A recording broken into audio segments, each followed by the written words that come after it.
More bad news coming out of Costilla County, Colorado. They're investigating after a body was found at a shrine overlooking San Luis. Now, I don't know if this is the same spot where they found a different body in the winter, just maybe 6-7 months ago. The Costilla County Sheriff's Office is investigating after a body was found at a shrine overlooking the town of San Luis. The discovery was made Monday morning at the Stations of the Cross Shrine, according to the Sheriff's Office. CBI's assisting coroner's office has yet to determine the identity of the deceased or the cause and manner of their death. And then they said that there is no threat to the general public. Are you sure? No threat to the general public. So this was published June 23rd. So it's 10 days ago. Another article says pretty much the same thing. This is something else here. Yeah, so pretty much the same thing. They found it early morning hours, Monday, June 23rd. Stations of the Cross Shrine. They said it was located on the San Pedro Mesa overlooking San Luis. So they're saying up here at this like church thing. Is that what they're trying to say? Up here on this church thing they found a dead body? Because they had found a dead body by not the Stations of the Cross, but it was kind of Stations of the Cross. They had found one in Costilla County in the winter months, and then they didn't say who the guy was. So this was recently, but I want to find the one that had happened way back when. I think that they had said that it was, the body had been lying there for a while. Yeah, body of unidentified man found in San Luis. So right here, Priscilla Wagner, November 26. Danny Sanchez said that a tourist was walking near the Stations of the Cross footpath on Saturday afternoon when he spotted the lifeless body of a man under the bridge that crosses the Rito Seco Creek at the intersection of Highway 142 and 159 in San Luis. So this wasn't at the Stations of the Cross, but near the Stations of the Cross. Something's going on. Something's going on in San Luis. There's something going on in Costilla County. This is a population of 6,500. Poorest county in the entire state. It's being severely mismanaged. There's a lot of government corruption, and there's a lot of arsons. There's just a lot of shit that's going on in this tiny county with a small population. The man hasn't been identified. Says the body had been there for a few days. It was a Hispanic male, 30 to 40 years of old. 34 years of age. With the cold weather, the body freezes up and stays that way. A phone was found in the area. We think that it's an unattended death due to the weather. I don't know. I mean, this would be the second body that has been near the Stations of the Cross. The second body. Within just, a few months. 7 months or so. 8 months. And then here's another thing that happened. This guy, man escapes Costilla County Sheriff's Office custody, now on the run.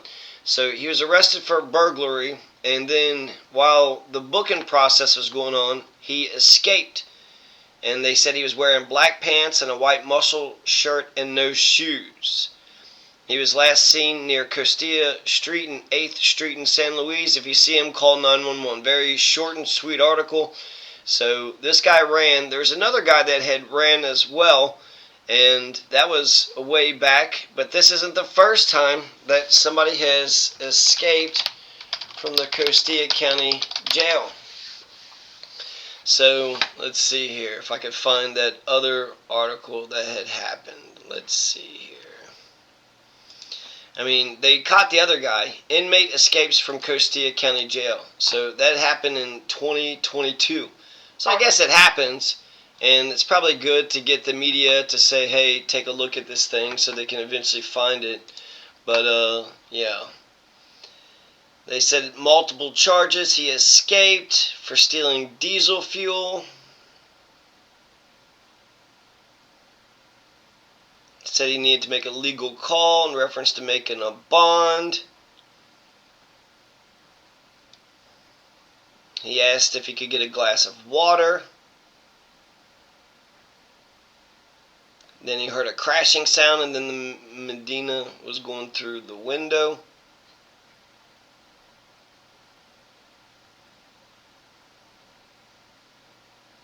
He says where he got out of the window, there was bars in the window.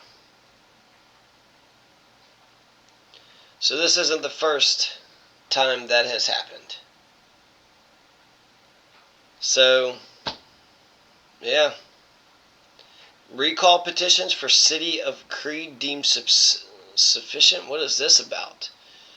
This is a recent article. Lindsay Farrell, according to reports submitted by a local resident in Creed, a petition to recall Creed Mayor Jeffrey Larson and Creed Board Trustee Laura Dooley has been deemed sufficient. Efforts to recall the two members of the City of Creed began earlier this year. In a document shared with the Mineral County Miner, it states administrative hearing on protest to the recall of Mayor Jeffrey Larson and Trustee Lori Dooley from the town board of the town of Creed was held on Friday, June 13th. The hearing officer is Karen Goldman. So, okay. What about him? I mean, we're not saying anything. The recall petition for mayor required a minimum of 25 valid signatures. They got 55 signatures. The recall petition for Trustee Dooley required a member of 32.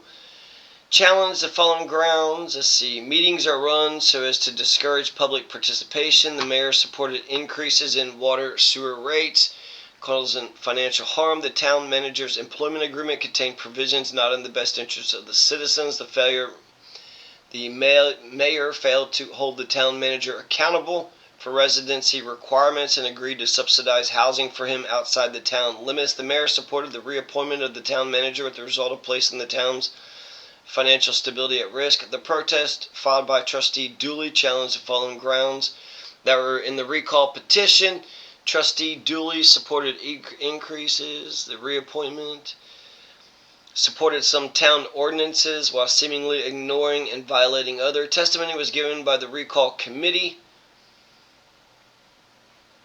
Truth, facts, grounds for protest on the recall petitions are for the use by citizens to determine their position on the question of recall. Usually when there's a recall election, they're not just kicking them out, but they also have like other people that are on the ballot that will replace them. So I wonder what that's about. So, goodness gracious, lots going on in the San Luis Valley.